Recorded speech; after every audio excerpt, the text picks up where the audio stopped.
Éternel Dieu d'Abraham, d'Isaac et de Jacob, au nom de Jésus-Christ de Nazareth, Père très saint, notre Père, notre Dieu, notre pourvoyeur, nous te sommes reconnaissants pour ce moment que tu rends disponible afin que tu puisses nous éclaircir, Éternel, davantage sur des expériences, des événements, des moments passés pour l'édification du peuple et le renforcement de la foi par rapport à ta grandeur et ta splendeur. Car c'est par ta main toute puissante que cela est arrivé et cela a pu être permis. Ainsi, Père, nous voici ensemble avec ton serviteur, le professeur Patricio de Jésus. Merci de prendre le contrôle de toutes les instances techniques et de nous infuser des mots et paroles nécessaires pour que tous ceux qui écouteront ce témoignage puissent être édifiés et instruits davantage au nom de Jésus-Christ de Nazareth. Amen. Amen. Professeur Patricio de Jésus, bonsoir. Oui, bonsoir frère Patrick, comment vous allez? Oui, je rends grâce à l'Éternel, merci. J'espère que vous aussi, vous allez bien. Oui, très bien, merci. D'accord. Alors, professeur, nous avons eu à entendre à travers le peuple dans le ministère spiritualité chrétienne, des visions, des témoignages, des expériences qui sont en rapport avec l'expérience que vous-même avez vécue.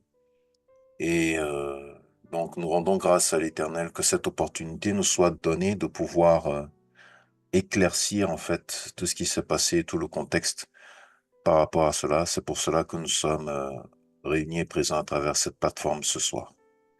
Donc, d'entrée de jeu, déjà, prof, qu'est-ce qui s'est passé? Bon,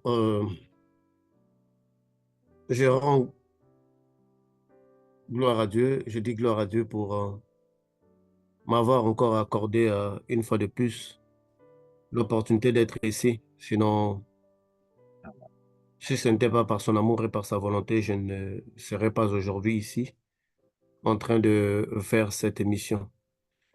Il s'est passé beaucoup de choses en trois phases, je dirais, dans ma vie, qui a marqué un tournant décisif dans ma vie.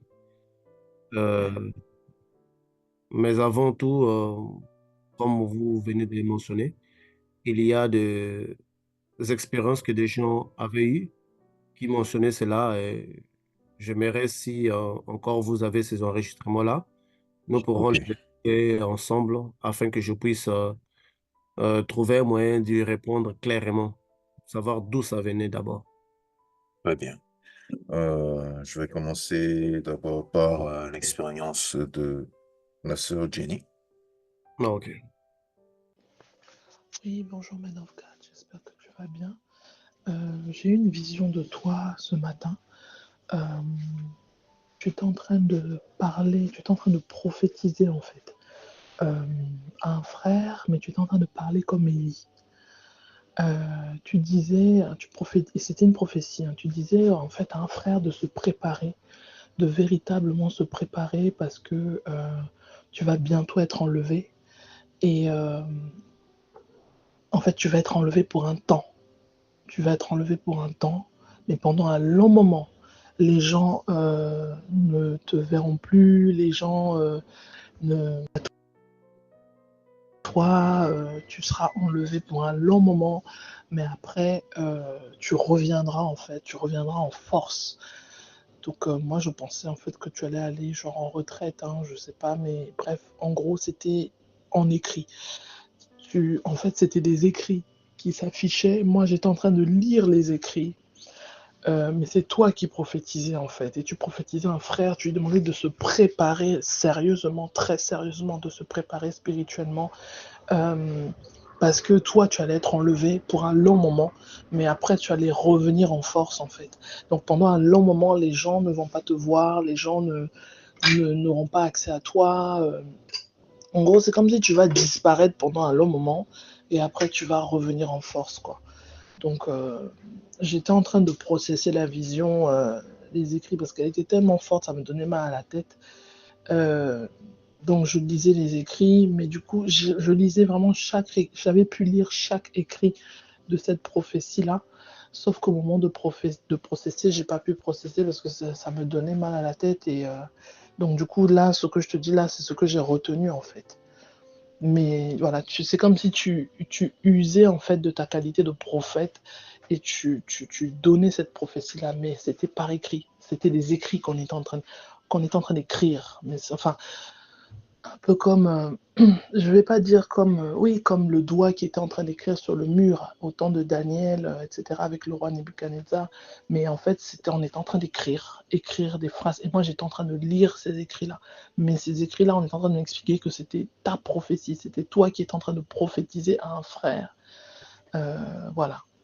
En gros, c'est ça que j'ai eu comme vision ce matin.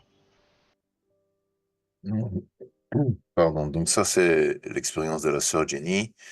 Euh, Nous pouvons écouter aussi celle du frère Nguessan. Oui, oui, C'était depuis l'année dernière, en 2023. J'avais eu ce songe. Je reprends doucement. C'était depuis l'année dernière, en 2023. J'avais eu ce songe-là. Un songe où j'étais allé le voir au Canada. Voilà, dans ce songe, j'étais allé le voir au Canada, c'est-à-dire qu'il devait me remettre quelque chose.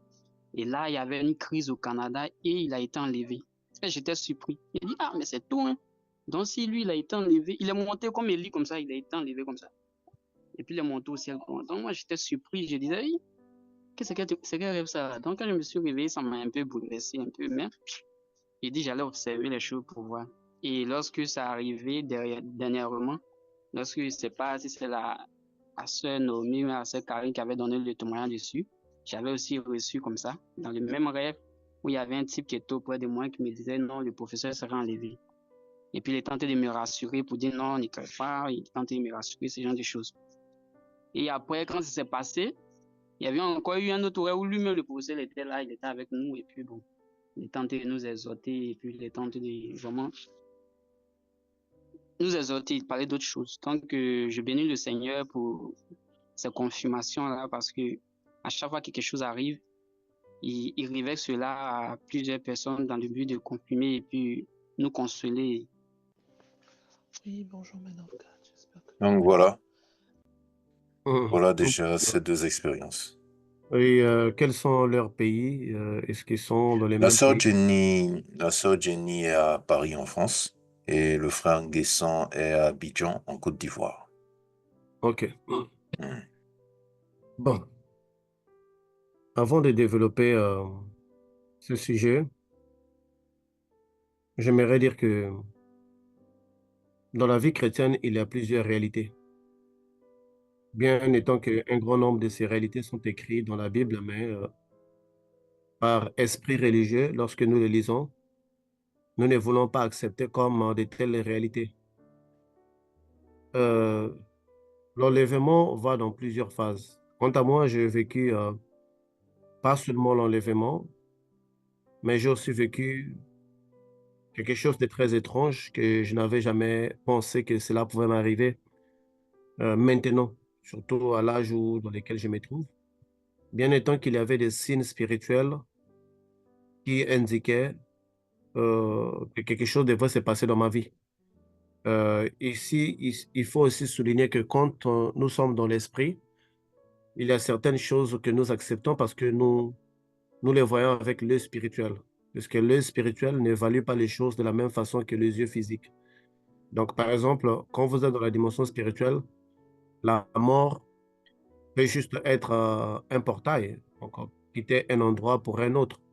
Mais quand on est dans les plans physiques, ça ne relève pas la même envergure, dans ce sens que vous connaissez dans les plans physiques, lorsque quelqu'un meurt, c'est beaucoup de choses. Il faut l'enterrer, il faut faire la veillée, les gens pleurent, les gens sont mobilisés.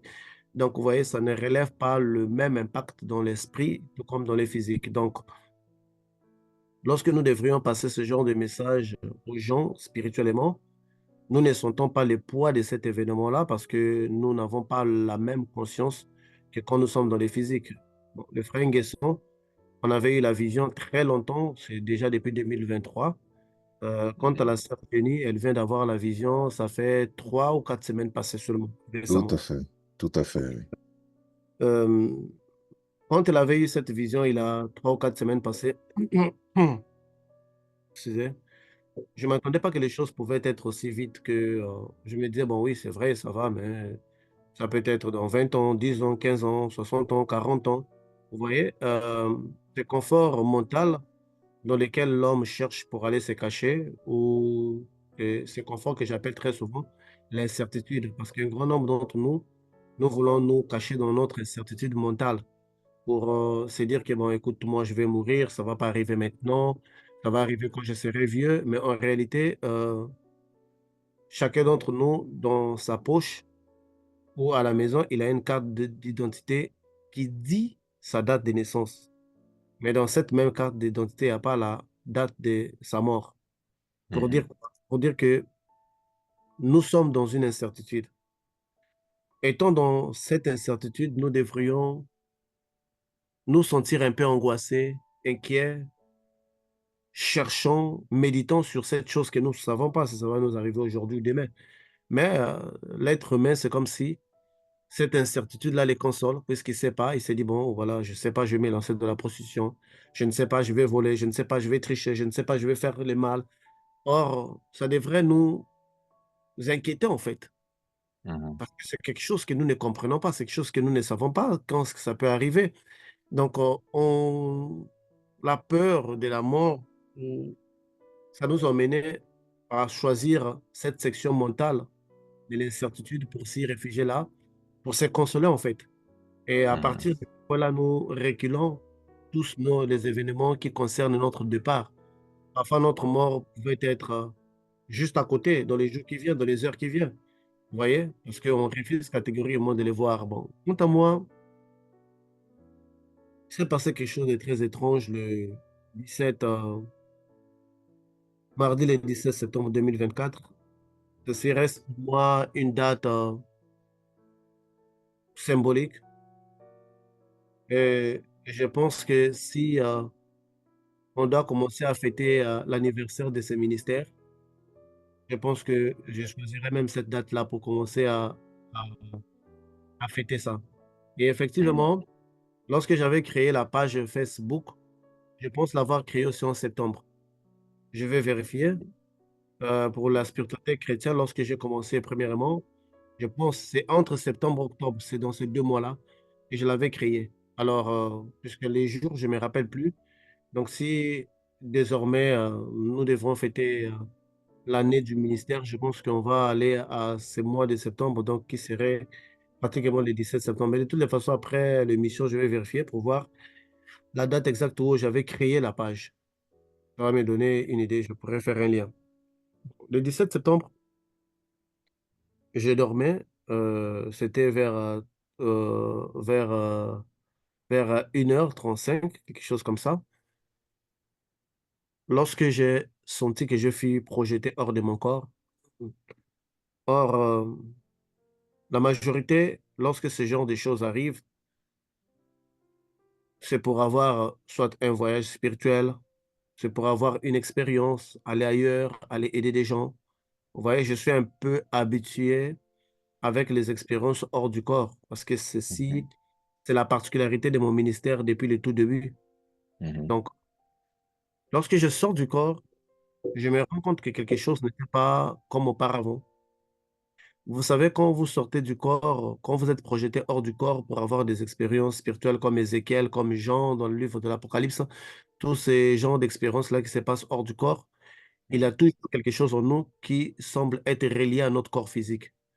On n'a pas de Mhm. mots physiques pour les dire, on n'a pas de mots, mais on peut les sentir. Vous savez qu'avec le langage physique, on a du mal à exprimer surtout des sensations, à les décrire avec des mots. Donc, mais quand on est dans cet état-là, on sent que quelque chose nous relie encore avec notre corps physique. Mais ce qui Mhm. n'était pas le cas pour moi, je sentis que j'étais détaché du corps. Et à ces points spirituels-là, quand vous êtes dans l'esprit, vous avez une haute qualité d'analyse et de compréhension des choses. Parce Mhm. que c'est d'une conscience qui n'est pas humaine, en fait, qui est spirituelle et qui semble vous apporter plus de support dans les analyses qu'autres. Je suis que mon corps avait fait un arrêt cardiaque.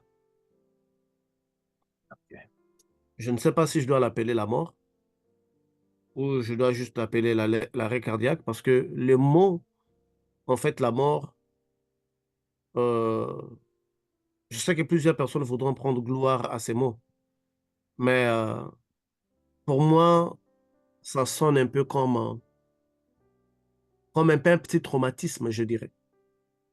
Mhm. Parce que quand j'entends la mort, ça me rappelle que l'événement était vraiment sérieux. Mhm. Voilà pourquoi j'ai essayé toujours de refouler un peu ces mots des morts, de dire que l'arrêt cardiaque. Mais cet événement s'est passé de 1h35 à 2 heures, ce qui fait plus de 25 minutes. Or, selon la médecine, si vous faites un arrêt cardiaque pendant plus de 25 minutes, vous n'êtes plus vivant. Mhm. Donc, lorsque j'ai constaté que mon corps avait fait un arrêt cardiaque, j'ai senti les dangers. Mais bizarrement, dans l'esprit, je ne m'inquiétais pas de mon corps, je ne m'inquiétais pas de ma famille, je ne m'inquiétais pas de mon travail, ni de ce que je peux faire, ni de mon avenir d'ailleurs. Mais je m'inquiétais d'une seule chose. J'ai dit, Seigneur, est-ce que je dois partir maintenant? Et sans avoir à écouter des réponses audibles où on te dit oui, c'est le moment, non. Mais je sentais, j'avais la réponse, au moins. C'est bizarre, je ne sais pas comment je peux l'expliquer. Je posais des questions, on ne me répondait pas audiblement, mais j'avais déjà la réponse au moins. Ok. J'ai dit, Seigneur, si je pars dans ces conditions ici, demain matin, donc aujourd'hui matin, ma photo va circuler dans les réseaux sociaux. Chaque magicien va poster ma photo sur sa page. Il va dire que je l'ai tué. Mhm. Et ceci va compromettre toute la mission que tu m'as donnée. Parce que tu m'as donné deux missions, de restaurer la confiance dans le nom de l'Éternel, ce que d'ailleurs je fais très bien. Tu m'as donné une deuxième mission, de présenter la spiritualité du Christ comme étant la plus haute voie spirituelle. Mhm. Aujourd'hui, dans les spiritualités chrétiennes, aucune église, aucune mission secrète te va dire que leurs adeptes, ils ont plus d'expérience que nos adeptes. Et ça, tu le sais. Tu avais été dans la magie. Oui. C'est la Oui. rareté dont les expériences venaient. Ça venait pas à foison chaque week-end. Il y a des gens même qui en font tous les jours à tel point que on ne peut même plus en publier. J'étais inquiet pour son œuvre. Je disais, Seigneur, si je vais comme ça, il y aura personne qui va dire que c'est toi qui m'as pris. Chaque ma mort va être comme étant un trophée pour les occultistes, pour les satanistes, pour les magiciens, pour les sorciers. Ils vont dire, vous voyez, notre maître Satan a réglé son compte, il était trop impoli, il nous manquait du respect, il nous défiait. Seigneur, d'une façon, ça serait une destruction de mon œuvre. Et non seulement ça, la réputation de ton nom, la confiance que les gens sont en train de bâtir en ton nom va s'effondrer. Ces troupeaux que j'ai réunis autour de toi vont se disperser, puisqu'ils vont être dans l'incertitude de ne pas savoir pourquoi est-ce que je suis mort, et ils vont accepter les dires de magiciens, parce que tout le monde le sait aujourd'hui que je suis en conflit ouvert avec ce genre de personnes qui sont dans la sorcellerie, dans la magie, les occultistes. Alors Seigneur, si cela s'est fait comme ça serait une défaite pour l'œuvre que j'ai bâtie. Ça serait une destruction de mon œuvre. J'intercédais. Et comme je n'intercédais pas avec des mots, je ne sais pas comment je peux les dire, si on peut les décrire, si on peut les dire par télépathie, mais il y avait un flux de mots en fait. C'est pas un Mhm. seul mot, mais c'est plusieurs phrases Mhm. qui s'est formé à l'intérieur de moi. Je ne sais même pas comment je peux expliquer ce processus-là. Donc, j'ai intercédé dans ce sens en faisant, en montrant à l'Éternel que ça ne serait pas une bonne chose si les choses se passaient ainsi et que je devrais vivre. Et je me rappelle encore dans ces courants de mots, je l'ai aussi fait savoir, je l'ai dit qu'aujourd'hui, la mort d'une jeune personne est mal interprétée. Personne ne va accepter que moi, je meurs dans ces conditions en disant que c'est l'Éternel qui m'a pris. Et surtout, Jésus, même après sa mort, ses disciples étaient dispersés parce que ils étaient incertains que c'était vraiment, ça faisait partie de sa mission, bien autant que Jésus l'avait annoncé plusieurs fois à ses disciples, mais ils étaient toujours dans l'incertitude. C'est grâce à la résurrection du Christ qu'ils ont repris les forces, qu'ils se sont regroupés. Mais moi, je n'y reviendrai plus. Vous voyez? Donc, ça serait un échec pour mon œuvre. Je parlais à l'Éternel lorsque l'Éternel réanima mon cœur. J'ai senti que mon cœur s'est réanimé. Je me suis mis, je me rappelle, à les remercier, à dire merci Seigneur, car tu m'as donné encore du temps pour ton peuple. C'est là où maintenant, j'entre dans mon corps. Dès que j'entre dans mon corps, il s'est passé quelques minutes. Un autre processus s'est passé que j'appellerai l'enlèvement. Mais avant d'y arriver là, j'aimerais expliquer une chose très capitale parce que certaines personnes pourront dire que, écoute, mais est-ce que Dieu peut prendre un serviteur qui n'a pas encore achevé sa mission? Mhm. La Bible me dit que Effectivement. Moïse avait été appelé par Dieu. Ça, c'est dans Exode 4, donc de 20 à 24. Donc Moïse avait été appelé par Dieu et les bâtons des pouvoirs lui a été donné, parce que la Bible met un accent sur les bâtons des pouvoirs lui a été donné. Ayant les bâtons du pouvoir, Moïse prit sa femme et son fils pour aller en Égypte. Mais arrivé en route, l'ange de l'Éternel essaya d'ôter la vie à Moïse. Sa femme, Mhm. comme c'était la fille du sacrificateur, comment est-ce qu'on appelle encore le beau-père de Moïse? Jéthro. J'ai trop. Oui, et cette fille-là, elle avait des capacités spirituelles. Elle a vu l'ange qui devrait ôter la vie à Moïse. Elle prend une pierre, elle coupe les prépuces, elle jette à Moïse en disant que c'est mon épouse de sang. Mon époux de sang, c'est tout un enseignement. Un jour, on va décortiquer à quel moment un couple devient un époux, un couple devient un couple de sang, donc l'époux de sang et l'épouse de sang. C'est une dimension dans l'amour que les gens, malheureusement aujourd'hui, l'Église ne prêche pas. Mais comme nous sommes un groupe spirituel, nous sommes mieux placés pour décortiquer ce genre de réalité et de révélations. Mhm. C'est là où l'ange s'en va et il laisse Moïse. Mais attendez, frère, ici on voit que Moïse n'avait même pas commencé sa mission. C'est vrai. Il n'était qu'en route. La mort Mhm. est un processus dans lequel Dieu fait passer certains de ses serviteurs pour leur emmener à réaliser une certaine dimension de profondeur des choses. Parce qu'après l'événement de la mort, on n'est plus la même personne en fait. On connaît les détachements, nous avons l'expansion de l'état de conscience, nous avons une autre vision de la vie et surtout, au-dessus de tout, nous avons une seule envie de bien vouloir faire les choses. Parce que depuis le 17, j'ai une seule envie de bien vouloir faire les choses. Mhm. J'étais déjà détaché, mon niveau de détachement s'est accentué, ma conscience est devenue plus élevée, ma vision de la vie a radicalement changé. Donc,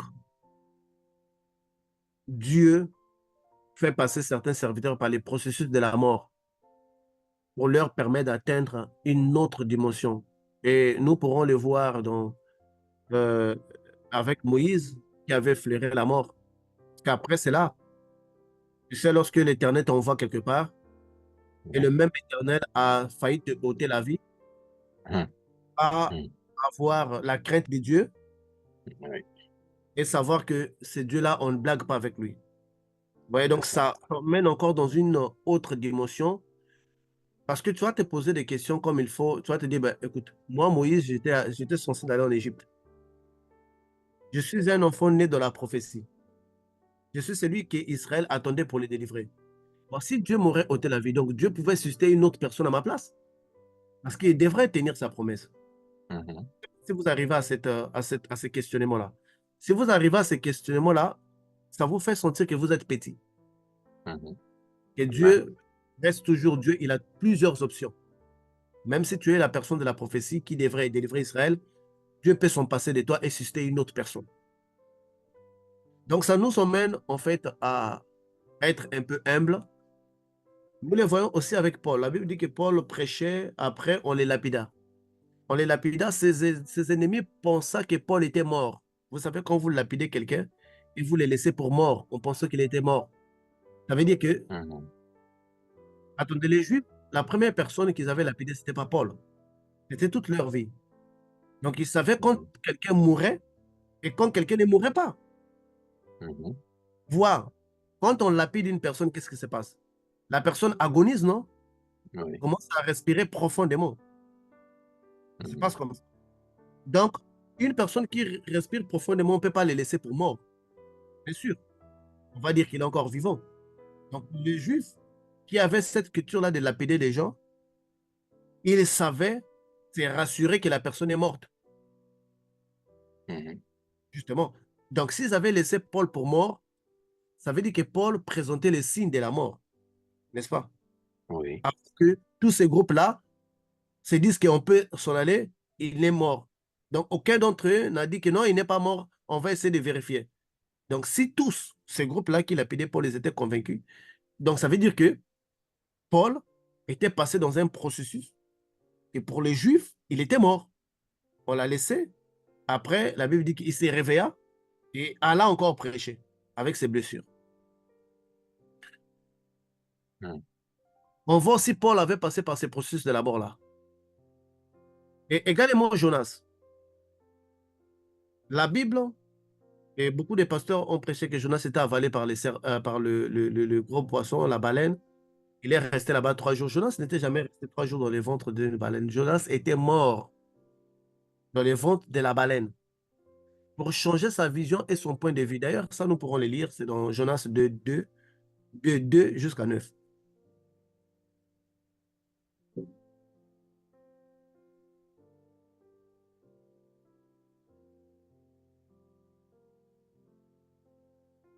Dans la Sainte Parole de Dieu, le livre de Jonas au chapitre 2. Verset 2. Bon, tu peux commencer même à 1, c'est pas grave. Ah, ok. À partir du verset 1, il est écrit « Jonas, dans le ventre du poisson, pria l'Éternel, son Dieu. Il dit, dans ma détresse, j'ai invoqué l'Éternel et il m'a exaucé. Du sein du séjour des morts, j'ai crié. » Du sein de? Du séjour des morts. Donc, il était mort. Continuez. J'ai crié et tu as entendu ma voix.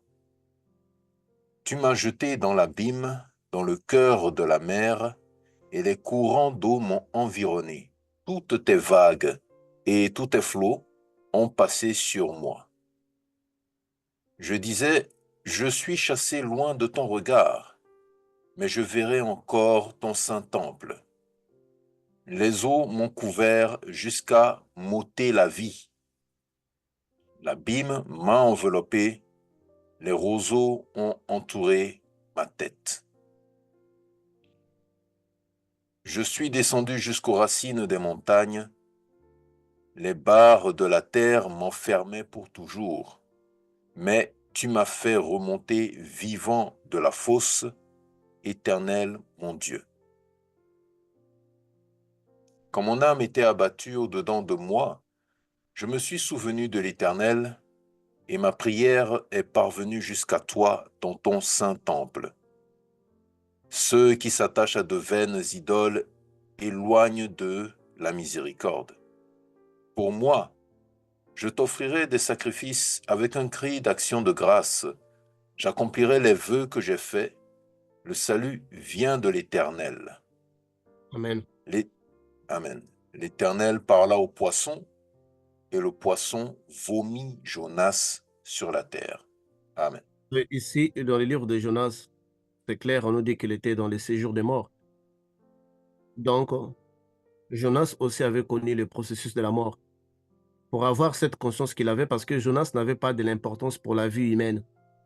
Lorsque Dieu devait détruire Ninive, cela ne lui signifiait rien. Il n'avait pas de l'importance. Donc, la seule façon à Dieu de lui emmener à valoriser la vie des autres personnes, c'était de lui faire passer par les processus de la mort. Voilà pourquoi quand les gens vont demander un miracle à Jésus, Jésus leur dit qu'il ne vous donnera, il ne vous sera donné aucun autre miracle. C'est celui de Jonas qui a fait 3 jours et 3 nuits dans les poissons. Alors Jésus parlait de sa mort en se référant de Jonas. C'est réellement parce que Jonas était mort. Jonas n'était pas vivant dans les ventres du poisson. Il avait connu le processus de la mort. Voilà, quand il sortit, il est allé directement prêcher et il gagnait notre état de conscience et le pouvoir. Dieu nous fait passer par ces processus pour changer notre personne, pour nous permettre de véhiculer un grand nombre de connaissances et surtout une grande quantité de pouvoir spirituel en nous. Ces processus, bien étant, ça se voit aussi dans l'occultisme. Par exemple, dans la franc-maçonnerie, il y a une initiation dans laquelle tu te trouves dans un cercueil qui symbolise la mort. Ok. Vous voyez?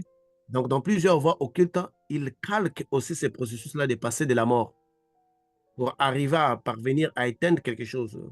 Et même quand Jésus nous parle aussi du baptême, il dit aussi que non, le vieux homme meurt. Oui.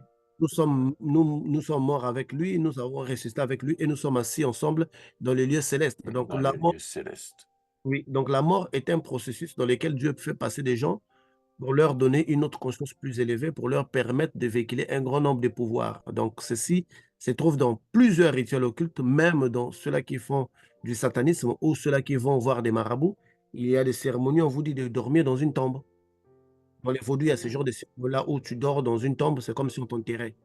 Donc, c'est juste pour calquer ces processus de la mort-là, pour permettre à l'homme de passer de l'autre côté et d'utiliser un grand nombre de pouvoirs spirituels qui se trouvent dans les spirituels, qui ne peuvent pas toutefois agir ici librement. Donc, ils doivent passer toujours par un canal humain pour pouvoir agir. Donc, ce processus n'est pas un processus isolé. Ça s'est fait beaucoup, mais ce n'est que l'homme, parfois, nous n'avons pas le temps de sonder les écrits. Mais dans la Bible, il y a des scènes comme ça qui expliquent que les gens doivent passer par ces processus-là. Donc, je suis passé par là. C'est arrêt cardiaque. Je ne sais pas si on doit l'appeler une mort clinique. Bon, bah, pas clinique parce que c'est passé à la maison. Euh, je pense que chacun d'entre nous, nous devons arriver au point de nous poser la question, jusqu'à quand irons-nous? Jusqu'à quel point? Il nous reste combien d'années? Est-ce que cette année n'est pas la dernière? Parce que lorsque Dieu a commencé à donner ces visions-là en 2023, il ne s'est passé qu'une année pour que cela arrive. Nous devrons nous demander, est-ce que ce que nous faisons réellement vaut de la peine? Parce que nous donnons le maximum pour des gens que nous aimons. Mais quand nous mourrons, vous savez, ma mère, c'est quelqu'un que j'ai beaucoup aimé de toute ma vie, hein. Elle est morte, elle est enterrée. Est-ce que je vais à son cimetière? Non, je ne vais pas. Mais pourtant, c'est quelqu'un que j'avais aimé. C'est quelqu'un qui m'avait tout donné. Vous voyez? Donc, il y a des gens pour qui nous sacrifions, que nous donnons tout. Une fois que nous mourrons, ces personnes-là vont aller nous enterrer loin. Et parfois même nos enfants que nous chérissions ne viendront même plus voir là où on nous enterrait. Et si on essaie de convaincre seulement nos enfants et dire qu'écoute, comme votre maman est morte, on va les laisser dans la maison pendant un mois. Tes propres enfants diront qu'on ne veut pas les voir ici. Si on proposait à tes enfants, écoute, on va lui faire une tombe juste dans la parcelle, puisque vous avez une grande cour, on va lui faire une tombe dans la parcelle, comme ça, chaque matin, vous verrez la tombe de votre maman. Vos enfants diront qu'on ne veut même pas voir sa tombe. Vous voyez? Ce sont ces gens pour qui nous donnons tout, pour qui nous nous tuons, pour qui nous, parfois, j'ai vu des parents se suicider parce qu'ils n'avaient pas de quoi prendre soin de leurs enfants. Est-ce que cette attitude est réellement réfléchie? Et si nous passons du temps pour des choses qui ne sont pas utiles, si nous donnons plus d'énergie pour des gens qui ne seront pas reconnaissants, donc par là, j'aimerais appeler à toute personne de réfléchir.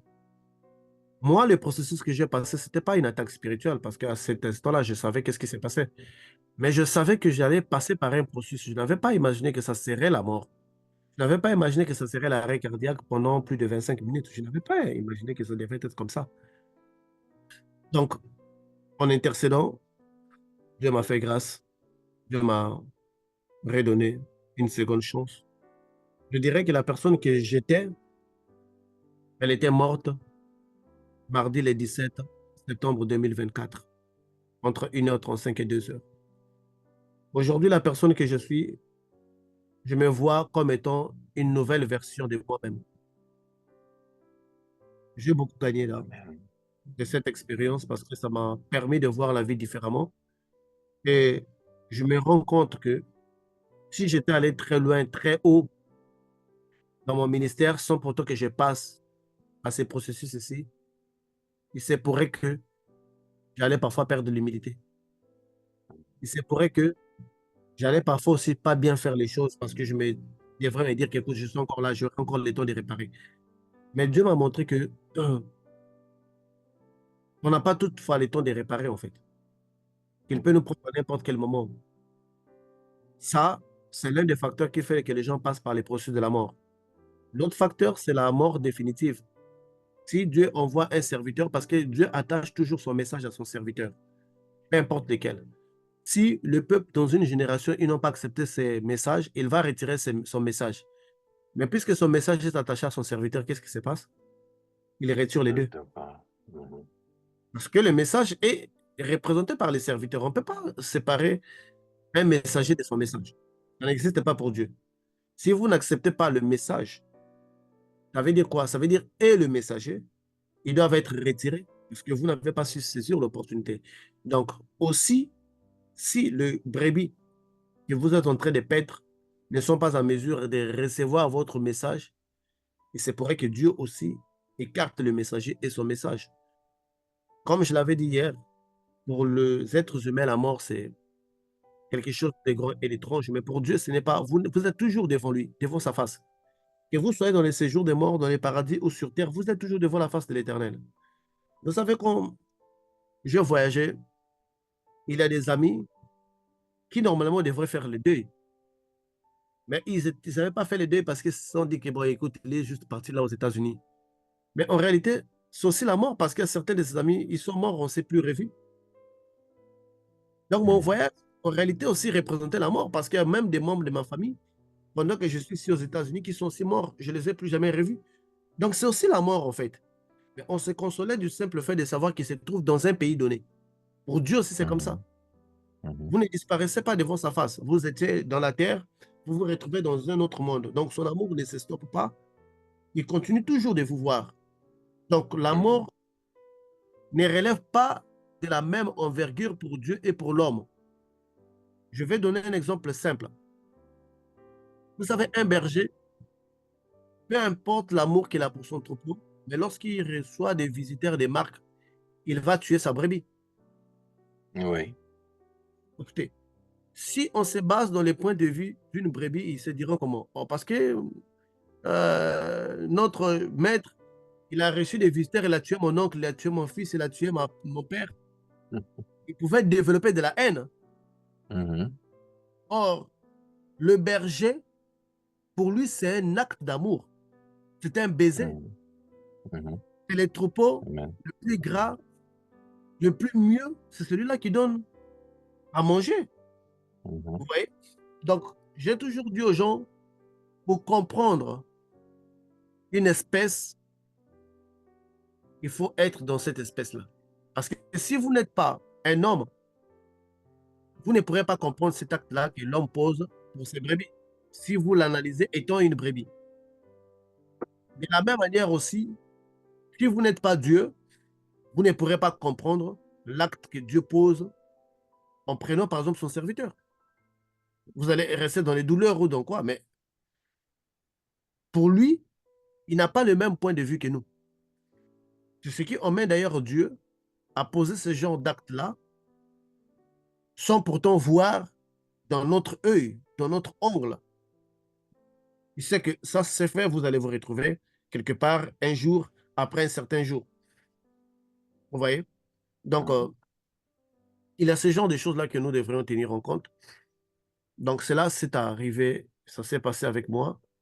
Cet arrêt cardiaque-là qui m'a pris plus de 25 minutes jusqu'à ce que Dieu m'a ramené.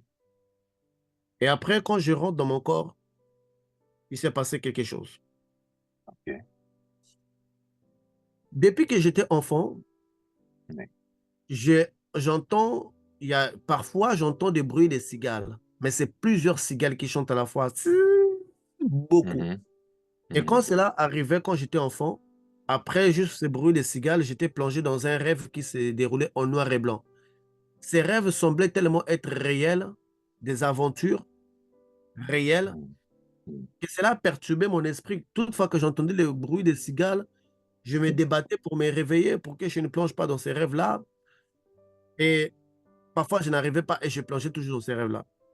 Quand je suis arrivé dans la spiritualité, le même bruit des cigales ont toujours continuellement jamais abandonné depuis l'enfance jusqu'à maintenant. Mais j'ai juste compris que quand j'entends ces bruits-là, parce que Dieu veut me parler, il veut m'emmener dans une expérience plus profonde.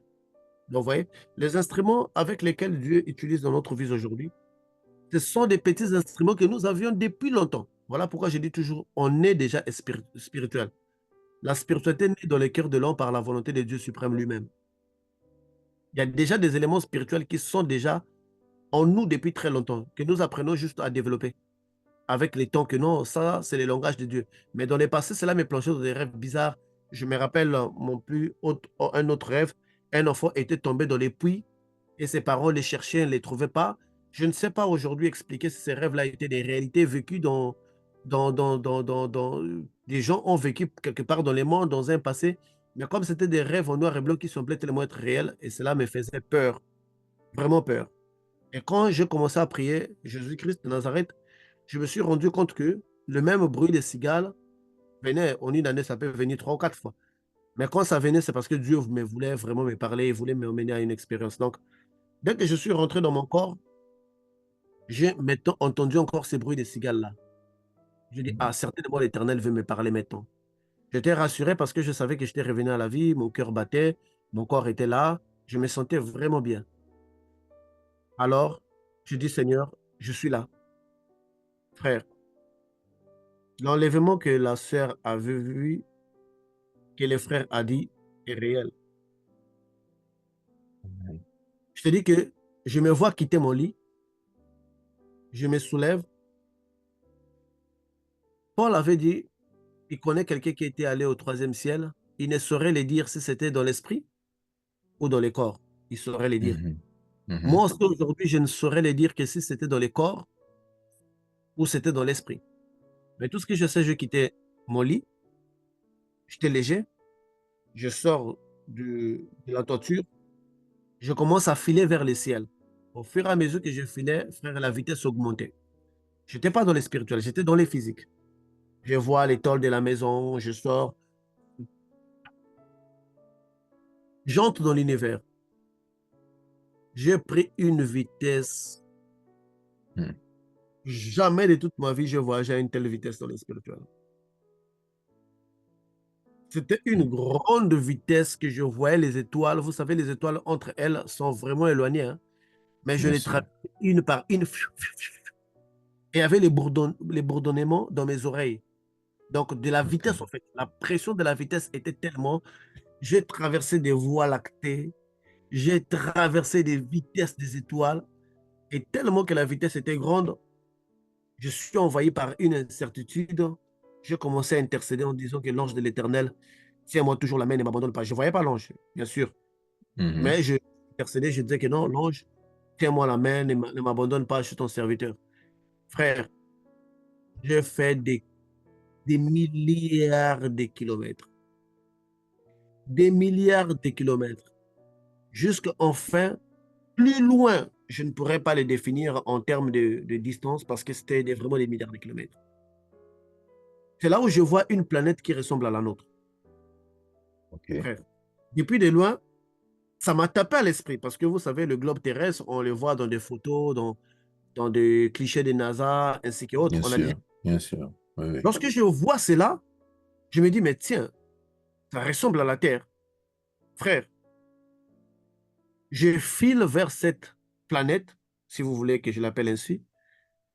J'entre à l'intérieur. Frère, j'ai vu des maisons comme les nôtres. Ah bon? Des constructions des maisons comme des nôtres. Je ne dis pas que j'étais dans l'esprit. Je connais bien les mondes spirituels. J'étais dans les physiques. Des maisons qui ressemblaient aux nôtres. Des buildings, des maisons. Frère, j'ai sillonné pendant une longue période en haut de ces maisons-là. J'étais admiré avec des arbres tels que les nôtres. Je n'ai pas vu des espèces d'arbres rares qui pouvaient étiqueter mon esprit pour dire que ça, c'était différent des arbres que j'ai. Tout était pareil. Donc, ça n'a même pas attiré mon attention en disant que voilà, tel arbre est pareil, est différent plutôt, telle maison est différente de la nôtre. Non, même les buildings étaient comme les nôtres. Je sillonne, je survole en haut et je comprends à l'intérieur de moi que le Seigneur voulait que je rentre. J'ai dit, ah Seigneur, ne fais pas ça à ton serviteur. Tu m'as mené si loin pour voir ça.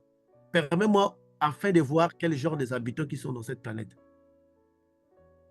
C'est là où je me vois descendre à côté d'un entrepôt. Je vois une voiture qui était garée. À l'intérieur de cette voiture avec quelqu'un. Frère, je m'approche vers la portière de la voiture. Cette personne ouvre la portière. Cette personne nous ressemble à 100% les humains. Ok. Il était de la race un peu métissée. Mais ce que j'ai constaté avec cette personne, il a un sens spirituel développé. Il savait que quelqu'un était en face de lui. Ok. Il s'est avancé à côté de moi. J'étais au moins à 3 mètres. Dès que je le vois venir vers moi, frère, je survole. Je vais au moins à 20 mètres de lui. Il continue de venir dans la même direction que moi. Donc, il sentait qu'il y avait quelqu'un qui l'observait. Lorsque j'ai vu cela, je me suis envolé. J'ai survolé l'entrepôt. C'est là où je vois derrière l'entrepôt une rivière. J'entre dans cette rivière. C'est là où je retourne dans mon corps, dans le physique, et dans mon lit. Frère, j'aime la Bible, je défends la sainte doctrine avec force et énergie. Je ne pourrai jamais emmener quelque chose qui semble être contradictoire à ce que j'ai toujours prêché. Je me suis mis à me poser des questions. Parce que j'étais dans le monde physique, loin de la planète Terre. Comment se fait-il qu'il y ait un globe semblable au nôtre qui a la même civilisation que la nôtre? Frère, c'est là où la Bible me répond que dans les livres de Genèse, il y avait 2 créations différentes. C'était 2. 2 planètes étaient créées au même moment. Parce que le chiffre 2 caractérise. Si vous lisez dans les livres de Genèse, vous arrivez Genèse chapitre 2. Déjà Genèse chapitre 1. chapitre 2. Oui, Oui. chapitre 2. Prends chapitre 2. Chapitre 1, nous savons déjà ce que ça veut dire. Voilà pourquoi on ne lit pas Dieu créa le ciel et la terre.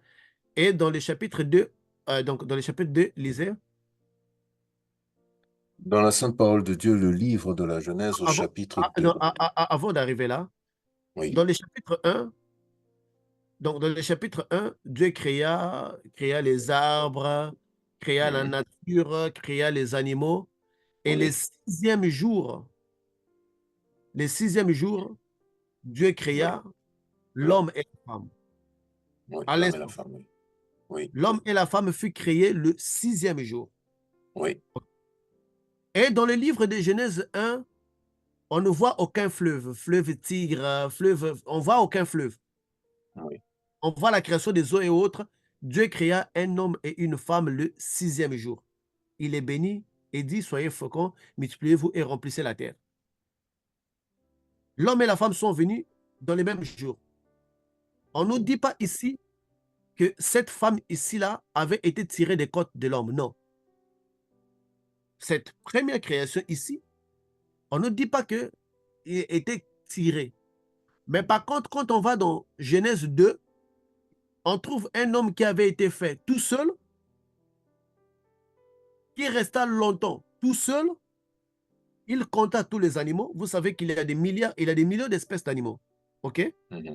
Pour arriver à nommer toutes les espèces des animaux et à constater qu'il était seul, ce n'est pas une question d'un jour, de 24 heures. On est d'accord. Parce qu'il s'est passé beaucoup de temps pour qu'il constate qu'il était seul. Parce qu'après avoir nommé tous les animaux. Et c'est là où Dieu le fit endormir. Donc nous voyons que l'homme de la Genèse 2 n'est pas l'homme de la Genèse 1. On est d'accord? Parce que l'homme de la Genèse 1 est créé avec sa femme. Mais l'endroit dans lequel ils sont créés, il n'y a aucun fleuve qui nous donne des indicatifs. Mais l'homme de Genèse 2, on nous donne des fleuves qui se trouvent à côté de l'Afghanistan. Qui dit réellement ça, c'est dans les plans physiques. Mais l'homme et la femme du 6e jour ne font pas partie de cette planète que nous appelons Terre. Parce que c'est le deuxième homme que Dieu va appeler Adam et non le premier homme. Lis ça, comme ça je vais l'expliquer. Commence au début. Commence à partir de Genèse 2, premier verset, c'est ça? Ok, on va aller doucement. D'accord. Dans la Sainte Parole de Dieu, le livre de la Genèse, le chapitre 2, à partir du verset 1. Il est écrit: Ainsi furent achevés les cieux et la terre et toute leur armée. Dieu acheva au 7e jour son œuvre qu'il avait faite, et il se reposa au 7e jour de toute son œuvre qu'il avait faite. Dieu bénit le 7e jour et il le sanctifia, parce qu'en ce jour, il se reposa de toute son œuvre qu'il avait créée en la faisant. Ok, ok. Ici, on dit que Dieu avait achevé son œuvre. Ok? Il acheva Oui, son œuvre, il se reposa oui, le 7e jour. Donc, oui, il sanctifia. Il a achevé son œuvre. oui. Mais, bizarrement, le verset 4 nous dit quelque chose d'autre. Vas-y. Verset 4. Voici les origines des cieux et de la terre quand ils furent créés. Attends, frère. Le mot origine, aucun être humain n'a deux origines. Origine est individuelle. Mais ici, on dit les origines au pluriel. Des cieux et de la terre lorsqu'ils furent créés. Oui.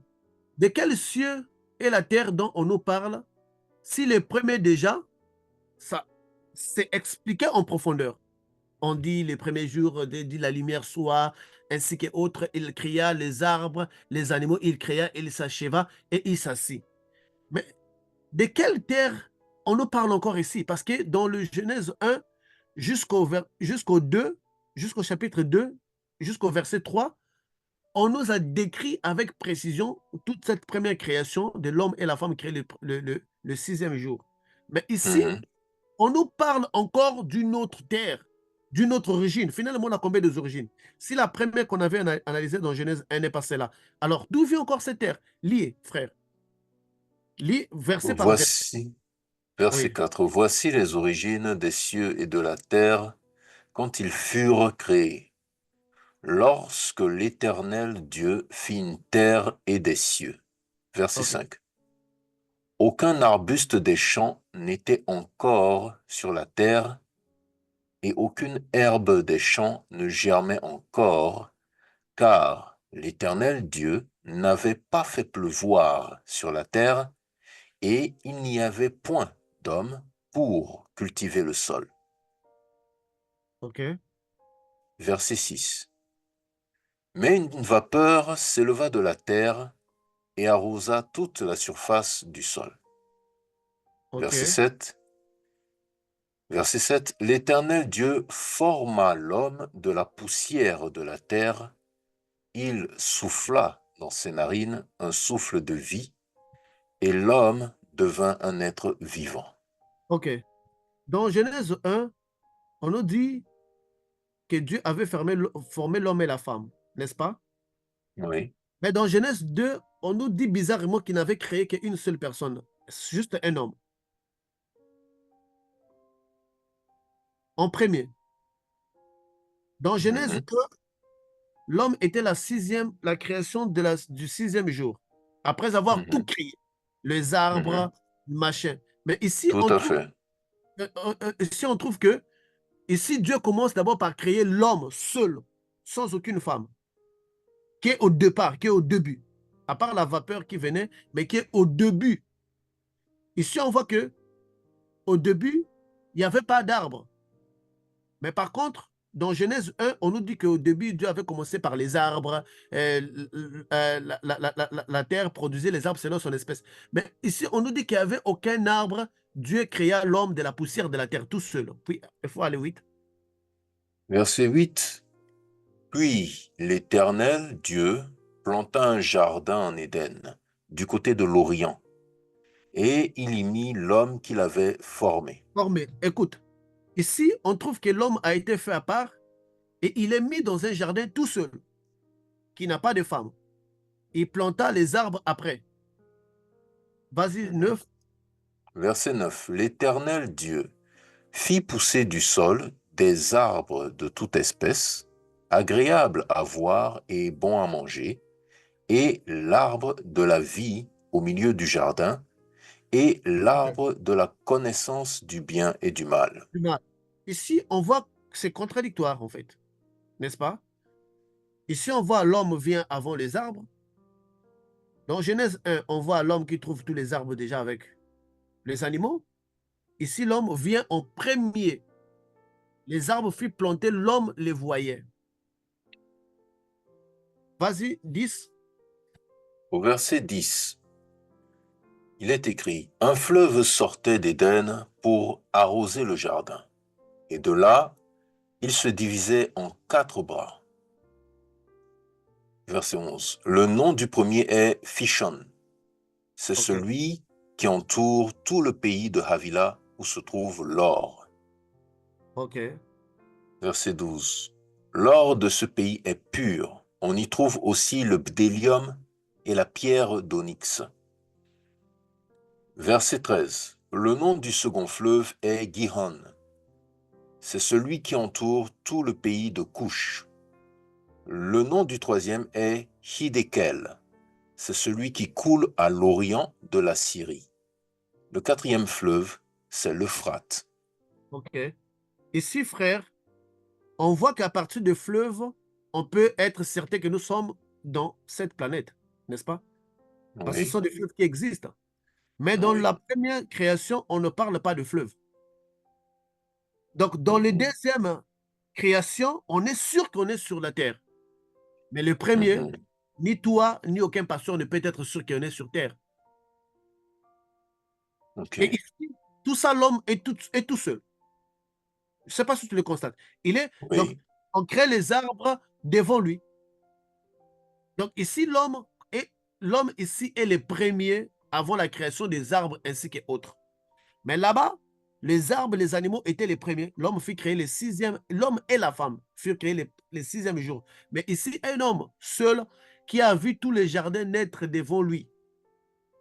Vas-y, numéro 15. Au verset 15, il est écrit, « L'Éternel Dieu prit l'homme et le plaça dans le jardin d'Éden pour le cultiver et pour le garder. » Verset 16. L'Éternel Dieu donna cet ordre à l'homme.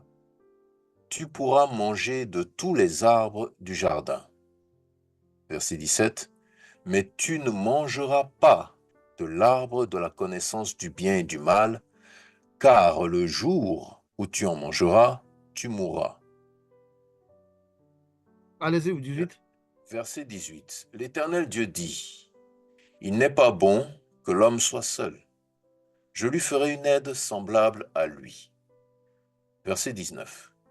L'Éternel Dieu forma de la terre tous les animaux des champs et tous les oiseaux du ciel, et il les fit venir vers l'homme pour voir comment il les appellerait, et afin que tout être vivant portât le nom que lui donnerait l'homme. Ok, frère. Ici, nous voyons que cet homme ici a vu la création des animaux. Or, l'homme de Genèse 1 n'avait pas vu la création des animaux. Oui. Cet homme ici est en train de voir comment on est en train de créer les animaux. Donc, on est sûr que, à 100%, intellectuellement, que l'homme de Genèse 1 n'est pas l'homme de Genèse 2. L'homme de Genèse 1 est un héritier d'un jardin déjà fait. L'homme de Genèse 2 est un témoin oculaire d'un jardin qui s'est fait devant lui. Et il est seul. Écoute, on a créé des arbres, il est seul. on a créé des animaux. Il est toutefois seul. Oui, C'est clair que ce n'est pas le 6e jour ici, là. oui, Ce n'est pas un seul jour où on plante un jardin, on va mettre cet homme-là. Ce n'est pas l'homme du 6e jour. Va dans 20. Au verset 20, il est écrit, « Et l'homme donna des noms à tout le bétail, aux oiseaux du ciel et à tous les animaux des champs. Mais pour l'homme, il ne trouva point d'aide semblable à lui. » OK. Il ne trouva point d'aide semblable à lui. Or, le premier homme n'avait pas ces problèmes-là. L'homme de Genèse 1.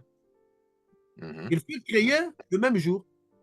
Oui, Et Dieu les bénit même ce 6e jour-là. Il les bénit même. Il dit, multipliez-vous, soyez féconds. Le 6e jour. oui, Le même jour, cet homme-là avait eu la connaissance de sa femme le même jour. Et la bénédiction de ceux qui sont suivis. Dans le Genèse 1. Donc ici, l'homme, après avoir nommé tous les animaux, il s'est rendu compte qu'il était seul. Continue. verset 21. Alors l'Éternel Dieu fit tomber un profond sommeil sur l'homme qui s'endormit. Il prit une de ses côtes et referma la chair à sa place. Verset 22. L'Éternel Dieu forma une femme de la côte qu'il avait prise de l'homme et OK. il l'amena vers l'homme. OK. Ici, frère, ce n'est pas l'incrédulité. Mhm, C'est le mental intellectuel qui raisonne. mhm. On est sûr que cet homme ici n'est pas le premier homme. On est sûr. Parce que lui là, on le fait même dormir. On ne sait pas combien de jours il a dormi. Mhm, On ne sait pas combien d'heures il a dormi. mhm. Mais cet homme ici est le maître de tout parce qu'il a tout vu naître jusqu'au point de voir sa femme naître. C'est ça. Et on va au verset 20. Le verset 20, Non, non, non, on continue plutôt. 23, 23. Oui. Et verset 23, et l'homme dit, voici cette fois celle qui est os de mes os et chair de ma chair. On l'appellera femme, parce qu'elle a été prise de l'homme. Verset 24. C'est pourquoi l'homme quittera son père et sa mère et s'attachera à sa femme, et ils deviendront une seule chair. Verset 25. L'homme et sa femme étaient tous deux nus, et ils n'en avaient point honte. OK. Amen. Si vous allez dans le verset qui viendra, c'est cet homme-là que la Bible va appeler Adam. Verset suivant. Non, ça, Dans le verset en bas. suivant, nous sommes... Oui, oui. Non, on ne va pas le lire, c'est en bas de verset. Ah, C'est ok, pour... ok, 25, c'est en bas du 25? Non, Non, 3, non, ici. 3, en bas. C'est pour cela que cet homme est D'accord, appelé d'accord, d'accord, Adam d'accord, d'accord, et sa femme d'accord. serait appelée Ève, qui est la mère de tous les Oui, humains. oui, oui, oui, oui. Donc, donc, Euh, oui, je vois, Adam donna à sa femme le nom de Ève. Ici, c'est Adam qui nomme Ève. mhm. C'est même l'homme qui... Il Parce dit à que la femme, je mettrai l'Éternel Dieu, puisque tu seras mon... non, non. euh, Non, c'est vers là où tu as vu Ève, là. Mais on ne va pas lire ça parce on va pas, les gens peuvent le lire eux-mêmes à la maison. C'est le nom, Adam donna le nom de Ève. Donc, c'est ce deuxième homme-là que la Bible va mhm, appeler Adam et Ève. mhm. Je crois qu'il y a un verset qui manque dans cette version, enfin sur ce site dans cette version. C'est pour Oui, oui, ça oui. que je ne l'ai pas vu dans... Oui, non, mais c'est pas grave. Les gens pourront... Non, on ne va pas perdre du temps sur ça. D'accord, On va d'accord. laisser ça, mais les gens vont lire. Parce que tout est clair d'ailleurs. Donc, ici, on voit que c'est le deuxième homme et la deuxième femme qui sont appelés Ève et Adam. Oui. Mais la première création, Dieu ne les a pas appelés Adam et Ève. Nous voyons que Dieu là-bas déjà ne les a même pas créés de la même façon. de la même façon, et il les a créés en tout dernier. Ici, Dieu commence à créer autre chose. Ici, la dernière création de Dieu, c'est la femme, toute seule, pas l'homme. Je ne sais pas si tu vois cette nuance-là. Pas Mhm, l'homme. Mais là-bas, mhm. la dernière création, c'était l'homme et la femme. Ici, Oui. l'homme est la première création, la femme est la dernière création. Oui. Donc, les choses se passent entre l'homme et la femme. C'est tout un enseignement aussi là. Oui. Donc, il ne s'agit pas de la même créature. Mais d'accord. Dieu me fait comprendre que il y a, le jour de la création, il y avait deux, parce que les chiffres 2, c'est les chiffres de Dieu. Il y avait deux globes pareils, similaires. La philosophie des deux, qui est très souvent répandue dans la Bible. Oui.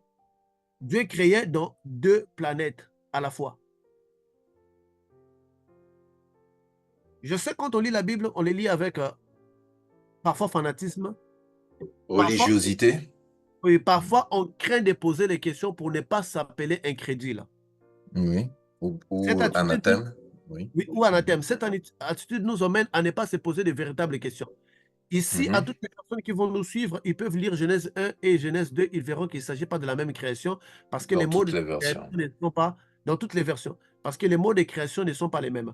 Alors, cette première personne-là, c'est ça que j'ai découvert.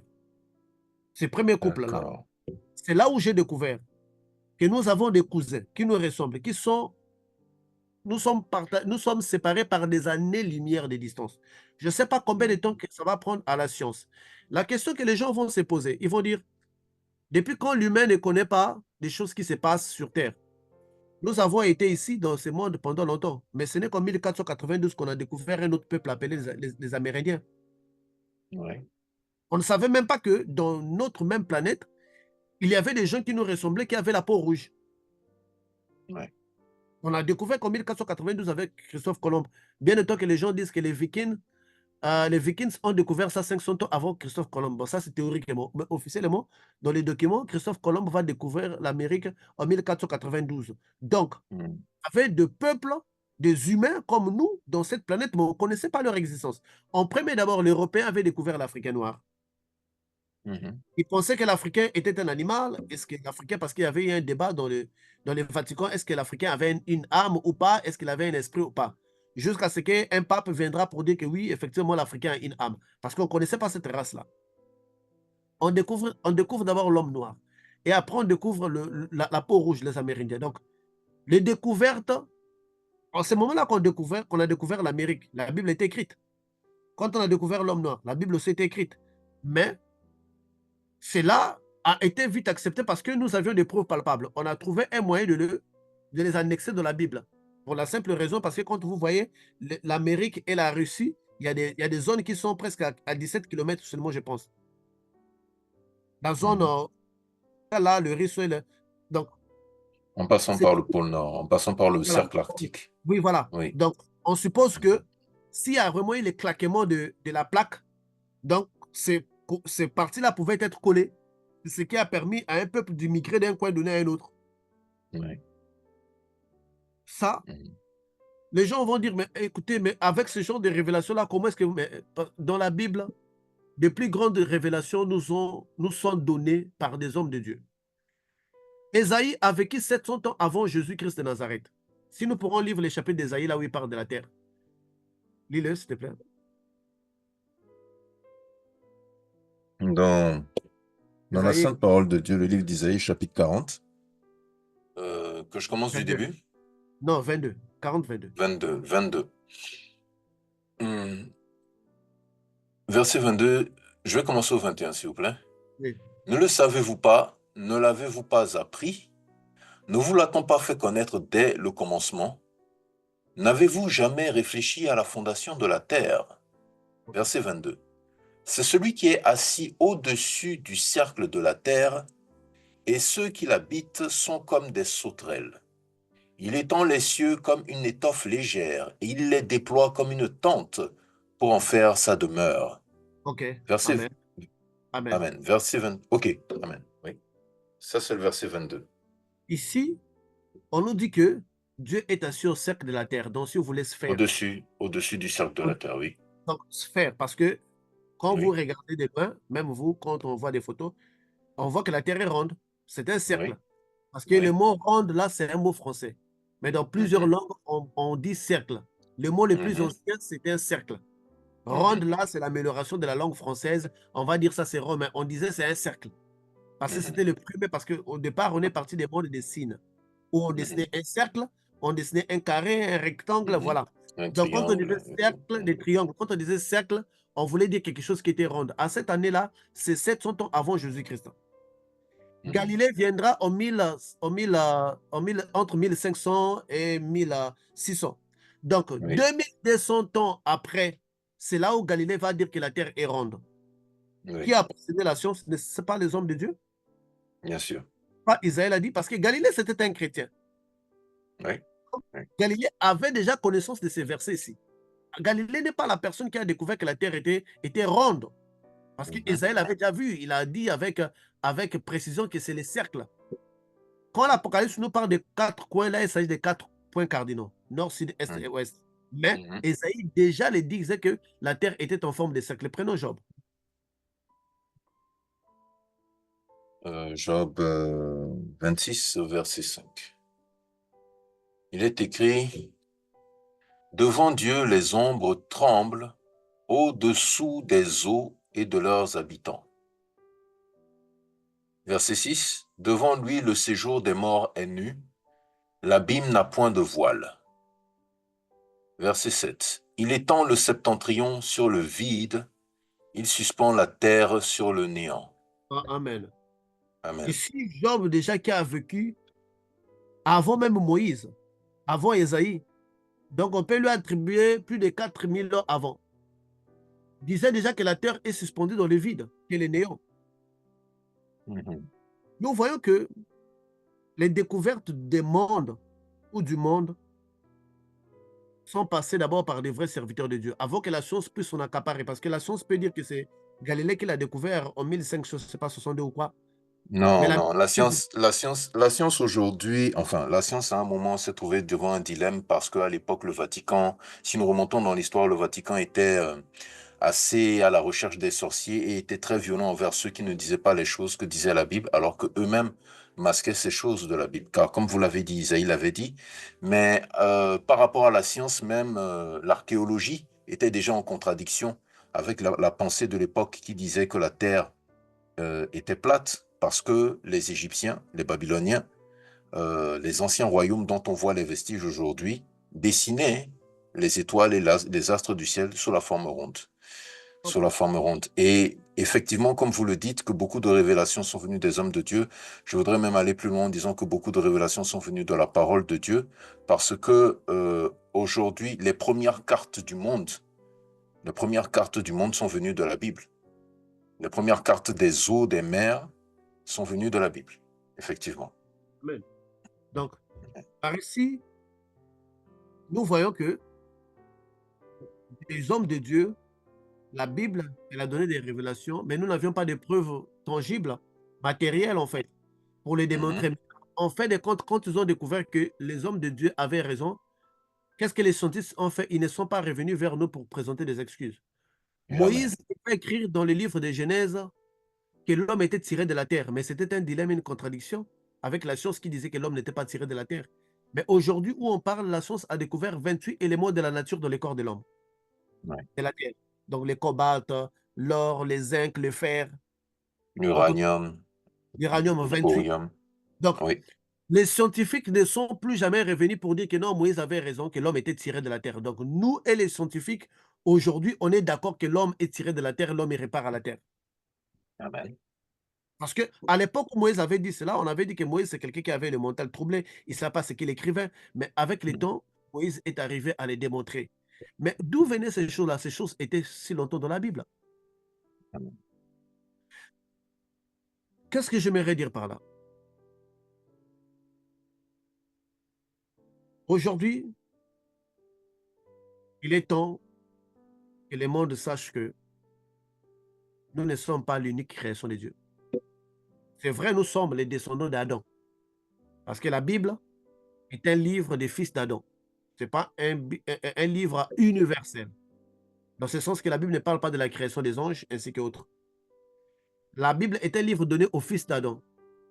C'est un livre des terriens. Mais dans la Bible, on place des éléments qui est comme la création d'une autre race, d'une autre espèce, qui sont comme nous. La Bible, dans les livres de Genèse, ça nous parle de deux créations distinctes. Je demande à toutes les personnes intellectuelles qu'ils soient, qu'ils les lisent avec un esprit ouvert, qu'ils verront que la première création n'a rien à voir avec la deuxième création. De maintenant, frère Patrick, ce n'est pas là qui m'inquiète, ce n'est pas ça qui me trotte dans l'esprit. Ce qui me Oui. trotte dans l'esprit, je me pose la question, Mhm. est-ce que leurs parents, à eux aussi, de ces peuples-là que j'ai vus, ont aussi été trompés par les serpents? Et c'est justement la question qu'il faut se poser, effectivement. Si ils ont été trompés par les serpents, quel est leur plan de rédemption? Est-ce que le Christ est allé encore mourir pour eux? Ou bien leur plan de rédemption n'est pas encore arrivé? Parce que nous aussi, notre plan de rédemption est arrivé il y a 2000 ans passés seulement. Oui. Depuis que le monde est monde, notre plan de rédemption est entré en vigueur qu'il y a 2000 ans passés seulement. Est-ce que ceux là-bas, s'ils étaient aussi tombés, est-ce que leur plan de rédemption était déjà passé? Ou bien leur plan de rédemption attend encore? Ou bien ils sont encore sous la loi, sous une alliance que Dieu aurait fait avec un ancêtre qu'il aurait aimé? Ça, c'est la première Sinon, question. oui, oui, première question.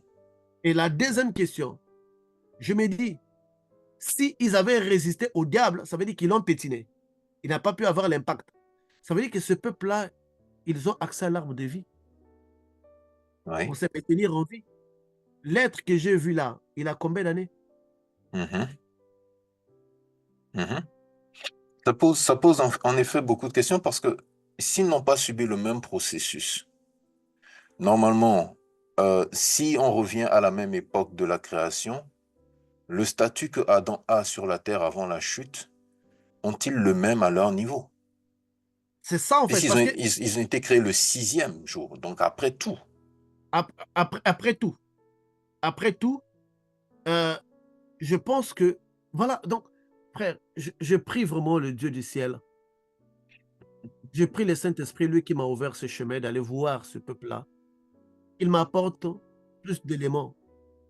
Parce que moi, je pense que c'est un courant, c'est un chemin, c'est une connaissance que Dieu a permis que les groupes spirituels chrétiens puissent l'injecter dans le monde.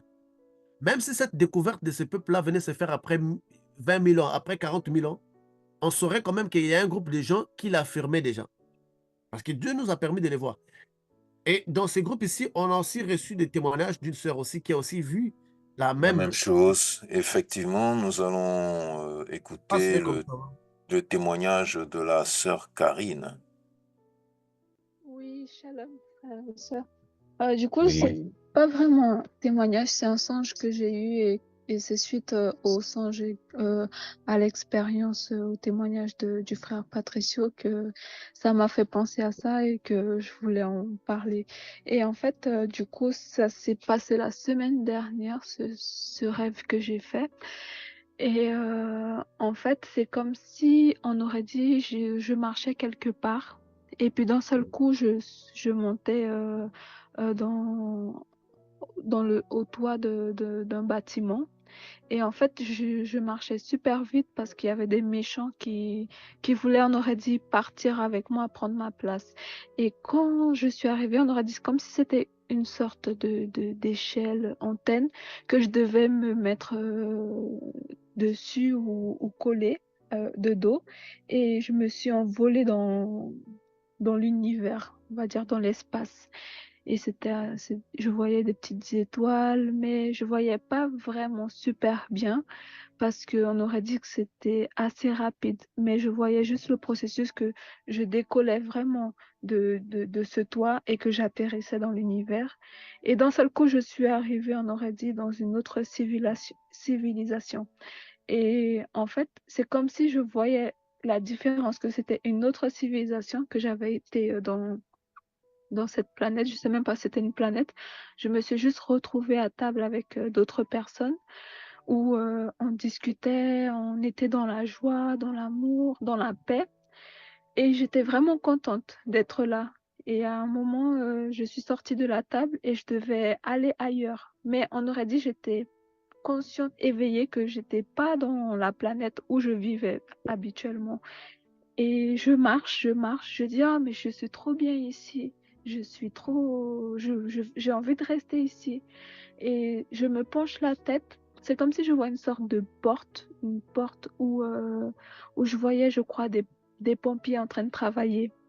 Et quand je vois, ils sont en train de faire un mélange de produits où je vois une tête de mort. J'ai pas trop compris. Je me suis dit, ah tiens, je vais peut-être apprendre ici, comme ça j'aurai des connaissances dans le monde physique réel. Et d'un seul coup, quand j'ai été les rejoindre, ben, je me suis réveillée. Et puis voilà, c'était tout. C'est assez surprenant, professeur, parce qu'en fait, quand elle dit qu'elle voit sur l'un des produits la tête de mort, c'est les symboles que nous utilisons pour montrer Oui, que les produits sont toxiques. oui, oui. Ça veut dire qu'il y a une même, ça veut dire qu'il y a il y a une assimilation de symbolisme. Nous Oui, symbolisons la mort de la oui, même façon. oui, frère. J'ai remarqué que Oui. la civilisation que j'ai vue est pareille à la nôtre. Les maisons ressemblaient à nos maisons ici. Qu'est-ce que j'ai compris par là? J'ai compris qu'en ce qui concerne la science, nous, les terriens, et eux, on a développé de la même façon. D'accord, Donc, nos connaissances sont parties des pairs. Parce que la voiture que j'avais vue, je ne peux pas dire que c'est plus récent par rapport aux voitures que nous avons. d'accord. C'est pareil, C'est- parce que donc je peux dire qu'au niveau de la source, on peut être égal et ont les mêmes connaissances. Mais j'aimerais maintenant savoir, est-ce qu'au niveau de la mortalité, ils ont connu les mêmes problèmes ou bien ils ont accès à l'arbre de vie pour vivre un mille ans, mille ans, mille ans, mille ans, les prolonger jusqu'à maintenant? C'est ça vraiment la question qui m'étrotte. Mais la science, je peux maintenant comprendre que il y a eu une force divine qui nous a mis sur le bon chemin à une certaine époque. Et là, je me pose la question, est-ce que quand Salomon disait que quand nous pensons qu'une chose est nouvelle, elle n'est pas nouvelle, existe dans une autre siècle. Elle Est-ce existe que, depuis, oui, est-ce que oui. Salomon ne parlait pas d'eux? Parce qu'ici, le téléphone vient d'arriver. Mais d'où Salomon tirait en te disant que si tu vois les téléphones, ne pense pas que tu es le seul à les détenir parce que dans un autre siècle, on les détend. Est-ce que ce n'est pas à cet endroit, Il y Salomon, a, il y a, appelé. il, il y a des vestiges qui ont été découverts qui montrent l'existence du téléphone. On a découvert on a découvert, à moins que ce soit une fake news, mais de ce que j'ai vu, on a découvert des vestiges qui avaient la forme du téléphone. On a révélé au grand jour des hiéroglyphes, pas seulement égyptiens, mais d'autres choses qui parlent d'une communication, d'un mode de communication. Donc, ça pourrait être soit des civilisations passées, soit, comme vous le dites, peut-être c'est quelque chose qui a été vu de là-bas. Ça voudrait dire qu'il y a un accès. Ça voudrait dire qu'il y a un portail qui accède. Oui, mais si moi je me suis rendu là, est-ce que Effectivement, c'est ce n'est par, pas. par le... Et la Bible nous dit oui, que les choses mhm, cachées sont pour mhm, Dieu et sont pour ils les sont hommes. Donc, pour Dieu. ça veut dire que Dieu a plusieurs choses qu'il a cachées, qui ne nous sont pas encore révélées. Bien sûr, Donc, bien sûr.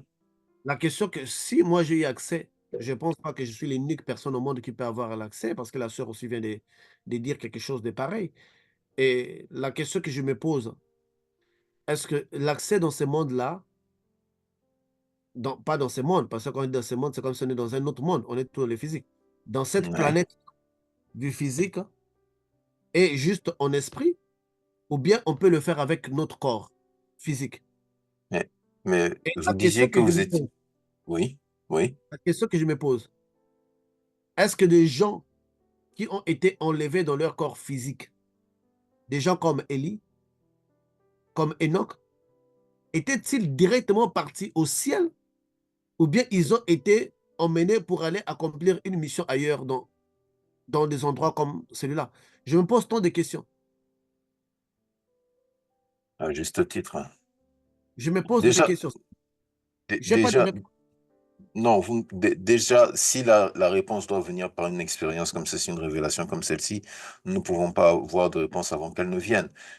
Déjà, votre expérience répond à l'un des lourds débats qui existent dans le corps des docteurs de la parole, surtout les théologiens et les exégètes, parce que justement, les gens ont toujours dit qu'il y a une différence entre Genèse verset 1, verset 2, verset 3 et Genèse chapitre 1, Genèse chapitre 2. Déjà là, aujourd'hui, il est clair que effectivement, dans le processus qui a été déclaré, et ça, beaucoup de gens débattaient sur ça depuis, beaucoup de pasteurs évitent de parler de la différence entre Genèse 1 et Genèse 2 parce que dans les débats, beaucoup de religions disent que rien qu'à partir de là, ils disent que la Bible est contradictoire.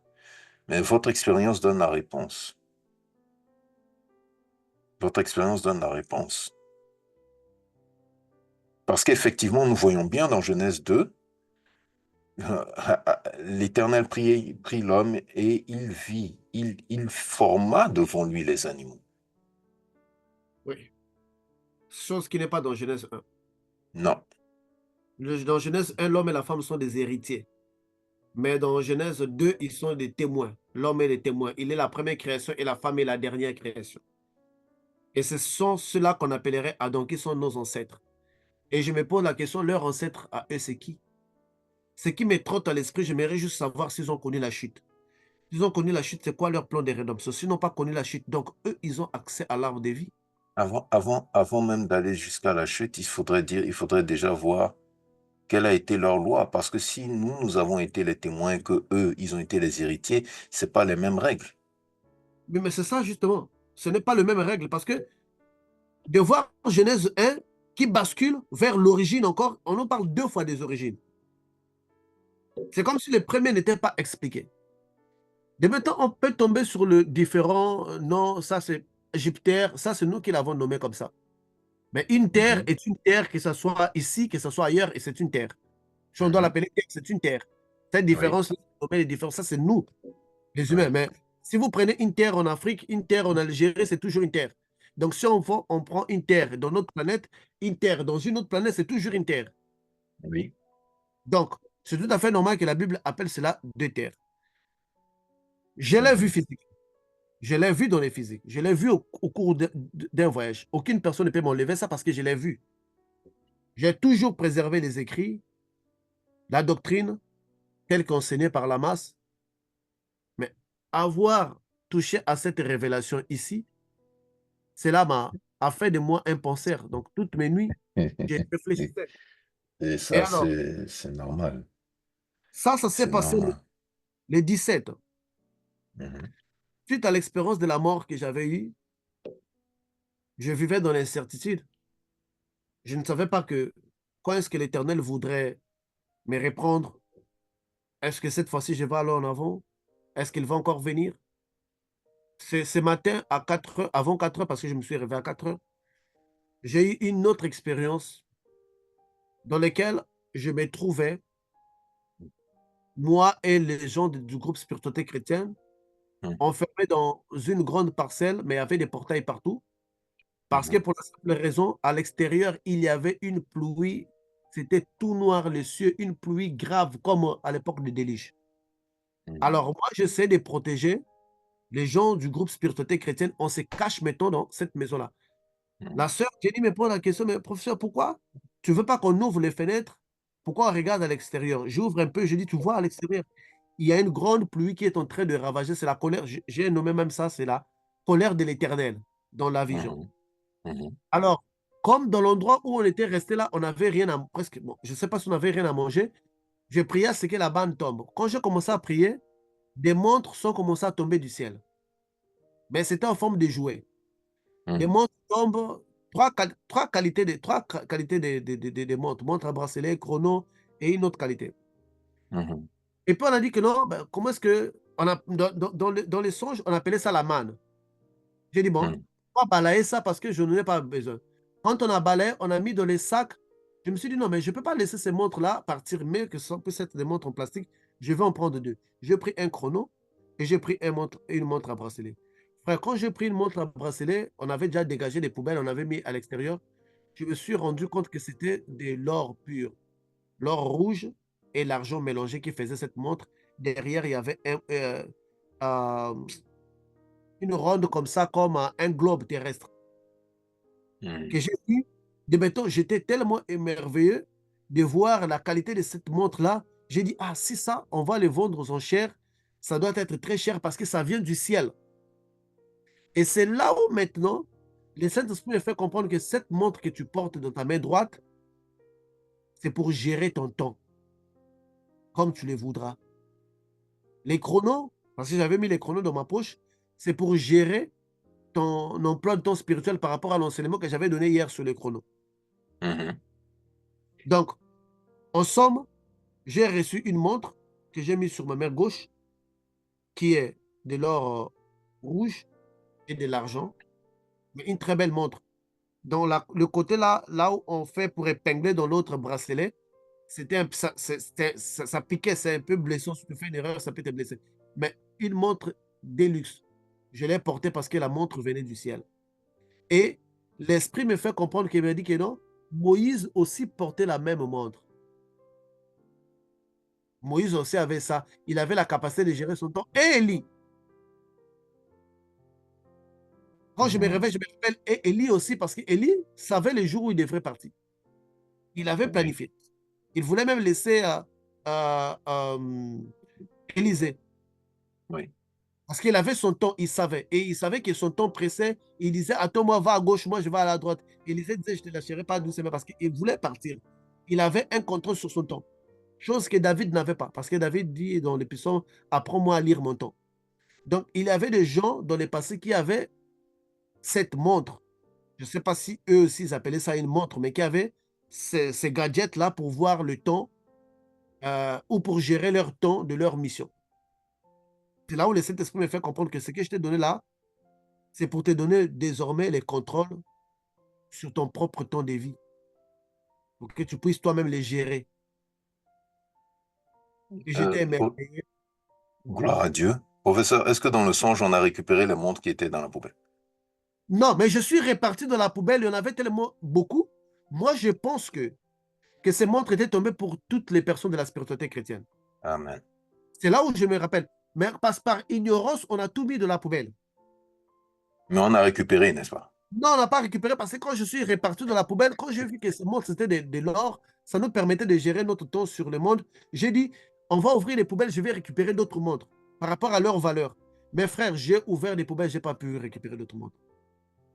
Mais c'était une quantité, j'ai appelé cela la manne parce que ça venait au nombre de gens que j'avais pu protéger dans cet endroit-là.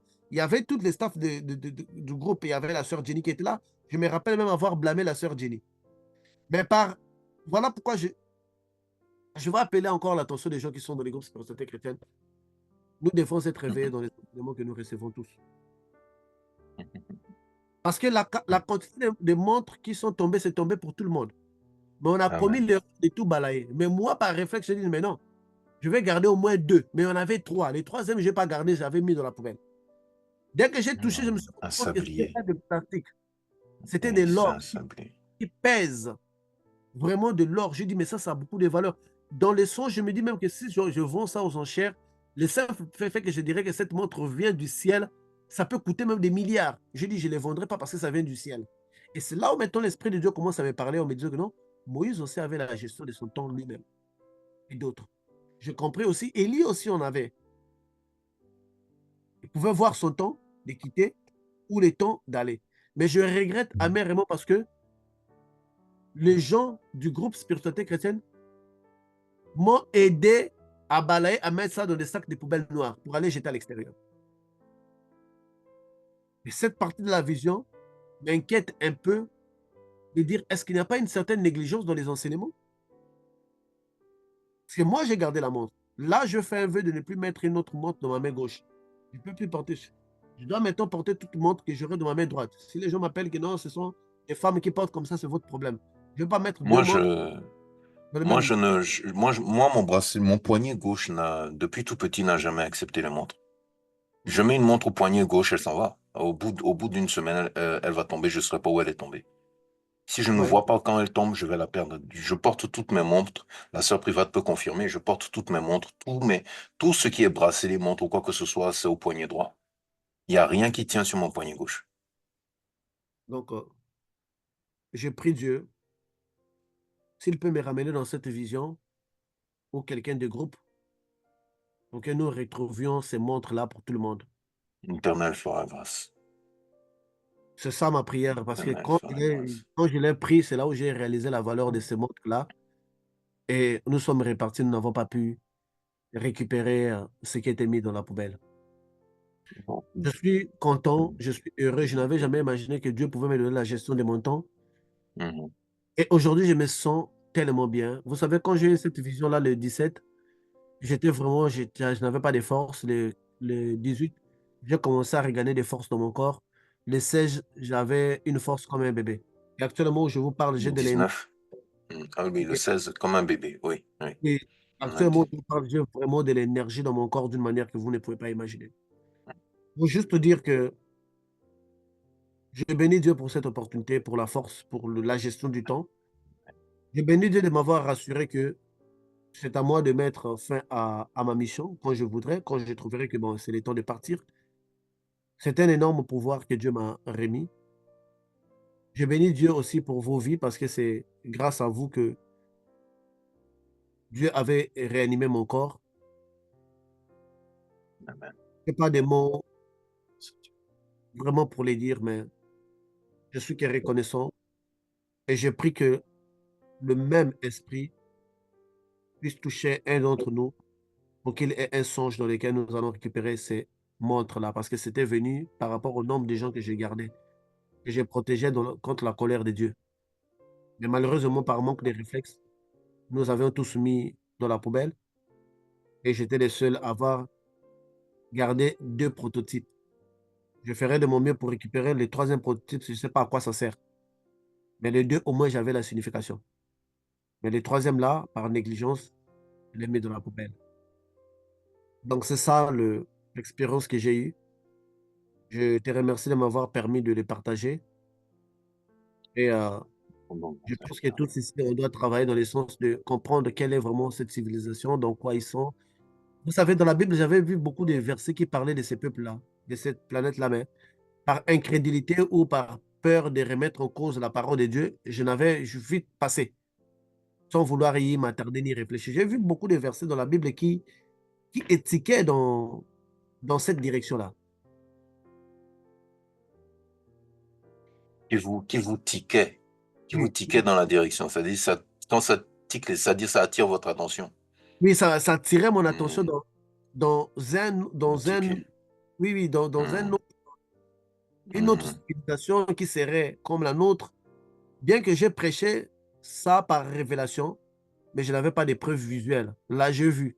Je peux dire que on est égaux en, en, en, en technologie. Et c'est là où je viens à réfléchir.